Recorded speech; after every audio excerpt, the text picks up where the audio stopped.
At dinner, my dad didn't yell. He didn't insult me. He didn't even look uncomfortable. He just said it like a rule everyone already understood. Your sister's family comes first, he said, setting his fork down. You're always last. My sister smirked. Not surprised, not embarrassed, relieved. The room went quiet, and I felt every pair of eyes slide toward me, waiting for the old version of me, the one who laughed it off, who paid, who fixed things. I didn't cry. I didn't argue. I looked up, met my dad's eyes, and said, "Good to know," because in that moment, something snapped. Not my heart, my loyalty. After that night, I stopped sharing money. I stopped keeping my life flexible for emergencies that weren't mine. So, when a real family crisis finally hit them, and they expected me to step in like always, what I did next left the entire table frozen. My name is Chloe, and for most of my life, my family described me with the same word: strong. They said it like a compliment. But what it really meant was convenient. My sister Emily was the center of everything. She had a husband, Mark, and 2 kids. Her life was loud, complicated, and always urgent.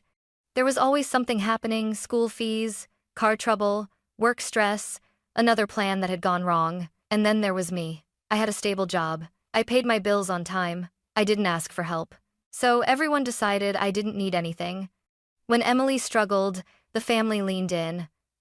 My mom, Linda, worried out loud. My dad, Robert, stepped in with advice. Conversations bent toward her problems, like gravity pulled them there. When I mentioned something from my life, it floated for a moment, then disappeared. "How's work?" my mom would ask. "Busy, but good," I'd answer. "That's nice," she'd say quickly. "Did you hear what Emily's dealing with right now?" And just like that, I became the listener again. I noticed the pattern early, even if I didn't name it. Emily's needs were discussed openly. Mine were assumed to be non-existent. When she cried, people rushed to fix things. When I stayed quiet, they took it as proof that I was fine. Birthdays made it obvious. Emily's were planned weeks ahead: reservations, gifts, photos. Mine were casual. "We'll do something simple," my dad would say. And simple always meant small. Family trips followed the same rule. If money was tight, my suitcase stayed in the closet. "You understand," my mom would say. And I did. I always did. By the time I left for college, no one cried when I packed. There was no long goodbye. Just a hug in the driveway and my dad saying, "You'll be okay. You always are." I worked, I studied, I paid my own way. Every success I had quietly reinforced the story they told themselves, that I didn't need support because I never asked for it. Years later, when I moved to another city for work, the distance didn't change anything. Calls were short. Updates about my life were acknowledged, then redirected back to Emily, and slowly, without ever sitting me down and explaining it, my role became permanent. I was the backup, the safety net, the one who could handle it. Money slipped out of my account in small, regular amounts. Just this once. Just until next month. Just to help. No one kept track, because they never had to. And I told myself it was fine. That this was what being mature looked like. That love meant giving without keeping score. But sitting at that dinner table, hearing my dad finally say it out loud that I was always last, I realized something unsettling. I hadn't just been placed there. I had stayed there. And for the first time in my life, I started to wonder what would happen if I didn't. That dinner was supposed to be ordinary. My dad had suggested the restaurant, a place he liked, because it felt grown-up, quiet enough to talk, expensive enough to feel important. We sat in a corner booth, menus closed, waiting for our food. Emily was already talking about her kids' schedules, about how exhausted she was, about how Mark's work situation was still complicated. My mom nodded sympathetically. My dad listened, serious and focused. I waited for a pause so I could share my own news. I'd been promoted. A real step up. More responsibility, more pay. It wasn't something I talked about often, but that night, I thought it mattered. When I finally mentioned it, my mom smiled politely. "Oh, that's nice, Chloe. Nice." Then Emily sighed and said, "You're lucky. At least you don't have all this pressure." My dad leaned back, folded his napkin, and said the sentence that rearranged everything. "Emily has a family now. Her family comes first." He didn't look at her when he said it. He looked at me. You're always last, he added calmly, like he was explaining a schedule or a budget. You don't need as much. For a second, I honestly thought I'd misheard him. I looked around the table, waiting for someone to laugh, to correct him, to soften it into something less sharp. No one did. Emily's mouth curved into a small smile as she lifted her glass. Not smug, just comfortable. Like she'd heard this truth many times before, even if it had never been said so clearly. My mom shifted in her seat but said nothing. Mark stared at his plate. The silence stretched, thick and awkward. I could feel it pressing against my chest, the familiar urge rising, the instinct to make things easier for everyone else. Say it's fine. Say you understand. Say nothing. Instead, I surprised myself. I nodded once and said, "Good to know." My dad frowned. "What's that supposed to mean?" "It means," I said evenly, "I appreciate you being honest." My mom's eyebrows pulled together. "Chloe, don't be sensitive." "I'm not," I replied. And for the first time, that was true. The rest of the dinner passed in forced conversation. No one brought it up again, but everything felt off, like a crack had opened under the table and everyone was carefully pretending not to notice. When we stood to leave, my dad paid the bill, like always. No drama, no confrontation, but on the drive home, I replayed his words over and over. "You're always last." Not in anger, not in cruelty, in certainty. And that was the moment I understood something I had avoided my entire life. My place in my family had never been temporary. It had been permanent. And once something is named, once it's spoken out loud, it can't be ignored anymore. By the time I pulled into my apartment parking lot, I wasn't upset. I was clear. Clear that if I was always going to be last, then I needed to stop building my life around people who expected me to stay there. That clarity didn't make noise.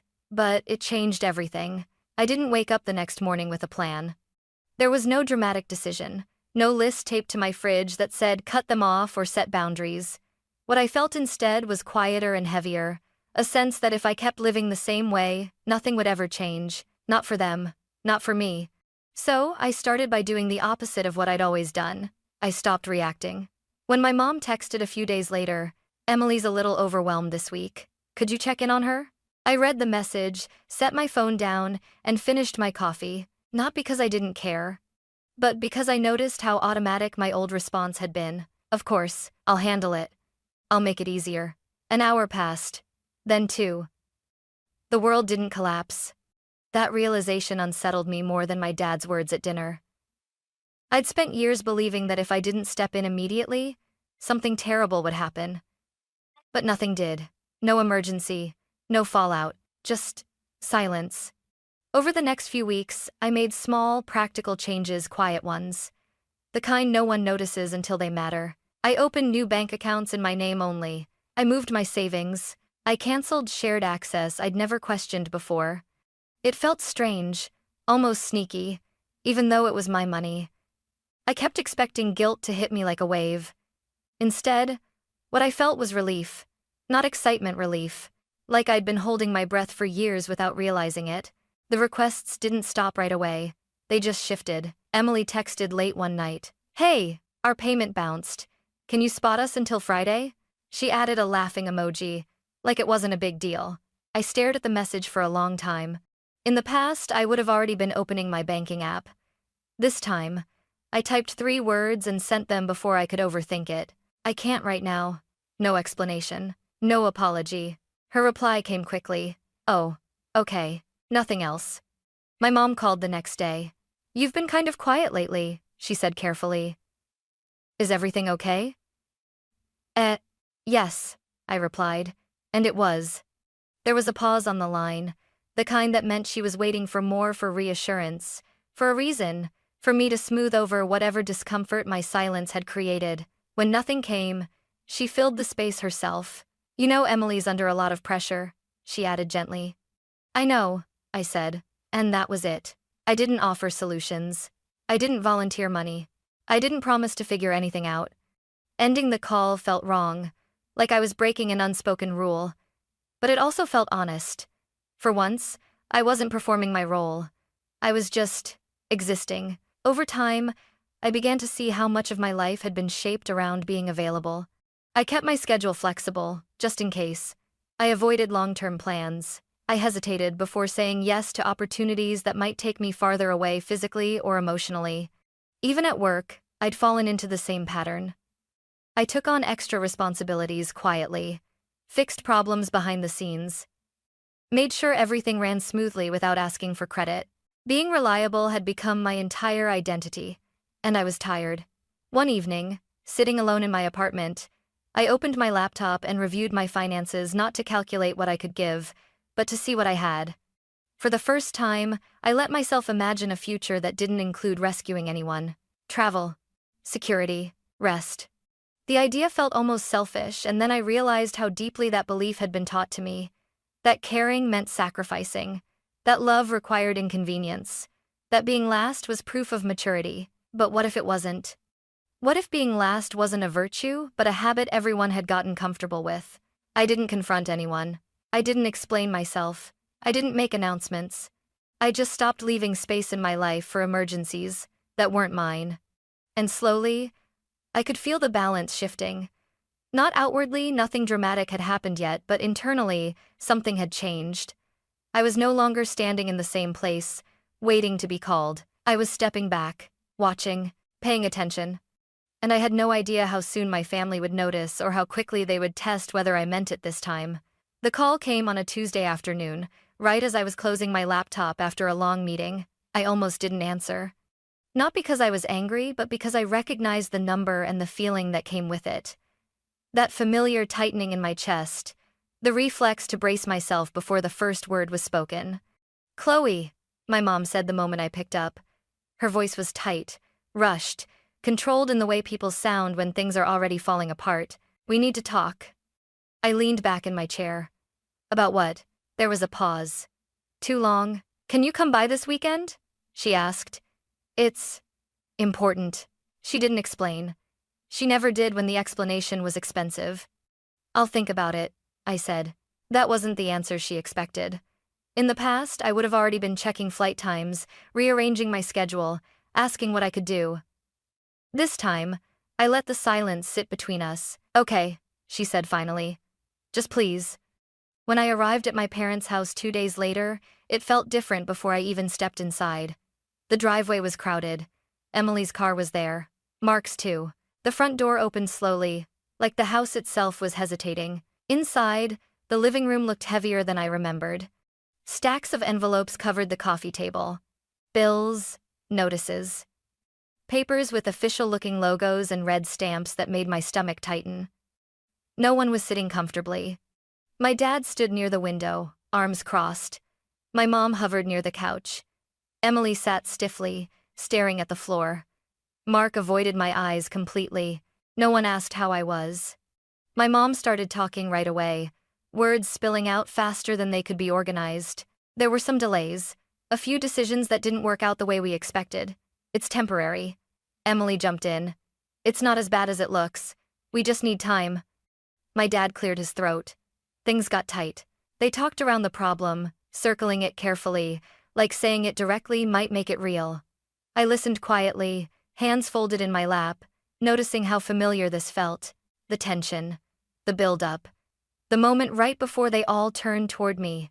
And then they did. "You're in a stable place," my dad said finally. "You don't have kids," my mom added. "You can handle this better than most," Emily said softly. There it was. The assumption dressed up as logic, the unspoken agreement they'd all already made before I walked through the door. I felt something shift inside me, not anger, not panic, but clarity, sharp and calm. I asked one question. "What's the plan if I don't help?" The room went silent. My mom's face fell. "Chloe, don't say that." "I'm serious," I said evenly. "What happens if I don't step in?" No one answered. Emily looked panicked now, not relieved. My dad frowned like he was trying to solve a math problem that no longer made sense. Mark shifted uncomfortably near the doorway. "That's not fair," my mom said quietly. "We're family." I nodded. "I know." And for the first time, knowing didn't automatically mean sacrificing. "I need time," I said, standing up, "to understand everything." They nodded too quickly. Grateful. certain. They thought time meant I was calculating how much I could give. As I drove away that evening, the house shrinking in my rearview mirror, I realized something unsettling. They weren't scared of losing everything. They were scared of losing me as the solution. And for the first time in my life, I didn't rush back to reassure them. I let them sit with it. Because whatever happened next would prove whether I was still last, or whether I had finally stepped out of the line entirely. I didn't sleep that night. Lying in my childhood bedroom, staring at the ceiling I'd memorized years ago, I felt a strange mix of emotions: sadness, anger, and something steadier underneath it all: resolve. Not the loud kind. The kind that settles in once you finally stop arguing with yourself. For the first time, I admitted the truth I'd been avoiding. I wasn't being asked to help. I was being expected to rescue. By morning, I knew I couldn't walk back into that house the same way I always had, empty-handed except for reassurance, ready to absorb the damage so everyone else could breathe again. Instead, I made 2 appointments. One with a therapist, one with a lawyer. I needed clarity, not comfort. When I returned the following weekend, the house felt different. Quieter, tense. The bills were still there, but now they were stacked neatly, as if organization alone could make them less frightening. My parents were already seated at the table. Emily sat beside them, hands clenched in her lap. Mark hovered near the doorway, like he wasn't sure he belonged in the room where the future was about to be decided. No one smiled when I walked in. My mom spoke first, her voice soft in that careful way I recognized instantly. "We're really glad you came." I sat down slowly and placed my bag at my feet. "Let's talk." My dad launched into explanations: market shifts, bad timing, decisions made with optimism and not enough margin for error. He spoke like a man presenting a case he hoped confidence might win. Emily nodded along, adding details about stress, about the kids, about how none of this was supposed to happen. Eventually the words ran out. That's when my mom leaned forward. "We just need help getting through this part," she said. "Once things stabilize." "How much?" I asked.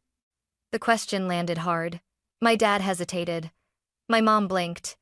Emily inhaled sharply, then said a number.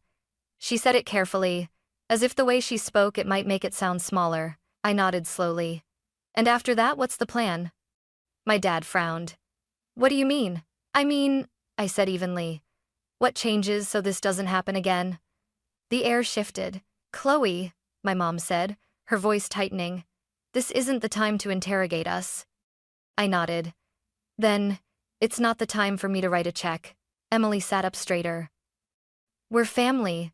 This isn't about plans, it's about helping." "Helping who?" I asked. She looked at me like the answer was obvious. "Us." I glanced around the table. "And who's helping me?"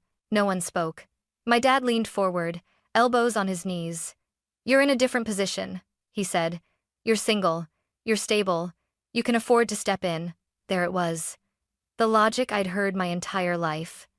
"I can afford to step in," I said carefully, "because I've spent years building my life as if no one would ever catch me if I fell." My mom's eyes filled with tears. "We didn't know you felt like that." I met her gaze. "You did. You just didn't think it mattered."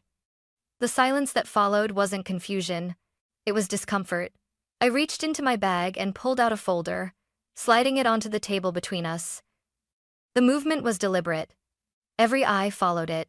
"This is what I'm willing to do," I said. "And this is how." My dad opened the folder, scanning the first page, then the second. His jaw tightened. My mom leaned over his shoulder. Emily's face drained of color. "This is a loan," my dad said flatly. "Yes," I replied. "With clear terms." Emily shook her head. "Why are there conditions?"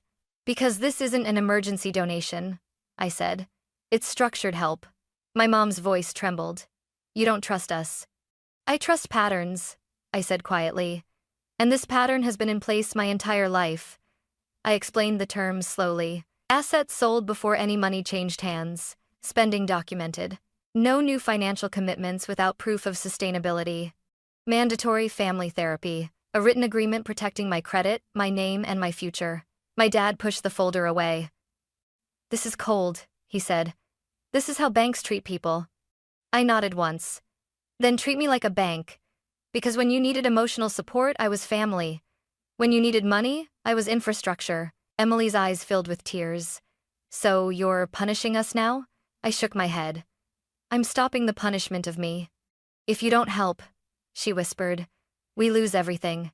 I held her gaze. If I help without boundaries, I lose everything I've built. The words hung in the air, heavy and undeniable. My mom reached for my hand, then hesitated, like she wasn't sure she still had the right. We never meant to make you feel last. I gently pulled my hand back. But you did, and you said it out loud. No one argued with that. My dad stared at the folder, jaw tight. So this is it, he said. Sign or sink? No. I corrected him calmly. This is grow or repeat. Time stretched. Minutes passed. My parents whispered to each other in low, frantic tones. Emily wiped her cheeks. Mark paced behind her. For the first time in my life, I didn't rush to fill the silence. I waited. Finally, my dad looked up. We need time. I stood and picked up my bag. You have 24 hours. Emily's head snapped up. That's it? That's it, I said. Tomorrow, I'll come back. Either we move forward like this or we don't move forward at all. As I reached the door, my mom called my name, her voice breaking. If we say no, are you walking away? I paused, my hand on the doorknob. I'm not walking away from you, I said quietly. I'm walking toward myself. And with that, I left them sitting there frozen, not because I'd taken something from them, but because for the first time, I hadn't given myself away. They signed the papers the next afternoon, not with relief, not with gratitude, but with the quiet resignation of people who had just realized the rules they'd lived by no longer applied. There were no speeches, no last-minute attempts to negotiate. My dad read every page again, slower this time, like he was hoping the words might change if he stared long enough. My mom sat beside him, hands folded tightly in her lap, eyes red but dry. She'd cried all her tears the night before. Emily watched the pen move across the page, as if it were writing something permanent into her life, because it was. When the final signature was done, the room didn't feel lighter. It felt exposed. My dad slid the folder back toward me without looking up. We'll follow the terms, he said, his voice flat. I know, I replied. That was the moment I felt it, not victory, not satisfaction, but release. The weight I'd carried for years wasn't transferred to someone else. It was simply set down. The changes started almost immediately. Within the first week, expenses that had once been brushed aside suddenly mattered. Subscriptions were canceled. Credit cards were cut up. Assets were listed for sale, not symbolically, not eventually, but practically. For the first time, money wasn't abstract. It had limits. Emily struggled the most. She called me once, late at night, her voice tight. I didn't realize how much you were covering. I know, I said. She waited for reassurance, for comfort, for me to soften it. I didn't. Family therapy began 2 weeks later. The first session was painful in a quiet way. My dad spoke like a man afraid of saying the wrong thing. My mom apologized repeatedly, but never quite finished a sentence. Emily sat stiffly, arms crossed, defensive until the therapist asked a simple question. What happens when Chloe doesn't step in? No one answered. That silence did more than any argument ever had. Over the next few sessions, patterns surfaced that had never been named before. How Chloe's fine had become an excuse. How my independence had been mistaken for endless capacity. How being the reliable one had slowly erased my right to need anything at all. I listened more than I spoke, not because I had forgiven everything, but because I no longer needed to be heard to feel real. Outside the sessions, life adjusted. Mark found work not because things suddenly improved, but because there was no longer a cushion beneath him. My parents downsized their expectations before they downsized anything else, and that alone changed every conversation. They stopped calling with urgency, stopped implying, stopped assuming. When my mom asked how I was, she waited for the answer. When my dad spoke to me, he chose his words carefully. And Emily looked at me differently now, not with superiority, not with expectation, with uncertainty. For the first time, I wasn't the safety net quietly stretched beneath everyone else's lives. I was standing on my own ground. And while the family wasn't healed, not fully, not cleanly, it was honest in a way it had never been before. The cost of that honesty was high. but it was finally shared. When I went back to my own apartment, the quiet felt different. Not empty, not lonely, unburdened. For years, silence had made me anxious. Silence meant someone might need something and I wasn't responding fast enough. It meant a problem could be forming somewhere without me there to soften it. Now, the quiet felt earned. I slept through the night for the first time in months. My phone stayed face down on the nightstand, and when it buzzed, my chest didn't tighten automatically. I wasn't bracing anymore. I wasn't calculating what it would cost me to be needed. Work changed too. I stopped volunteering for extra responsibilities that weren't mine. I asked for clarity instead of absorbing chaos. When my manager thanked me for stepping up, I said, "I'd like that reflected in my role." The words surprised both of us, but they stuck. I planned things without checking anyone else's calendar. Trips I'd postponed for years. Weekends that belonged only to me. Goals that didn't include an exit strategy in case someone else fell apart. When my mom called now, it was different. "How are you really?" she asked one evening. I told her. And she listened without redirecting the conversation, without adding Emily's stress as context. Emily texted photos of the kids. No captions about money. No quiet hints. Just pictures. "Once," she added, "we're figuring things out." I believed her. The biggest change wasn't theirs, though. It was mine. I stopped feeling responsible for maintaining the illusion that everything was fine. I didn't rush to smooth over discomfort or fill silence with reassurance. I let people sit with the consequences of their choices, even when it was uncomfortable to watch. I realized something that took me a long time to learn. Being kind doesn't mean being available at your own expense. Being strong doesn't mean being endlessly flexible. And being family doesn't mean being sacrificed. One evening, sitting alone with a cup of tea, I caught myself smiling not because something good had happened, but because nothing bad had. For the first time in my life, I wasn't waiting to be chosen. I had already chosen myself, and that choice didn't make me smaller. It made me free. For a long time, I believed being last was a challenge.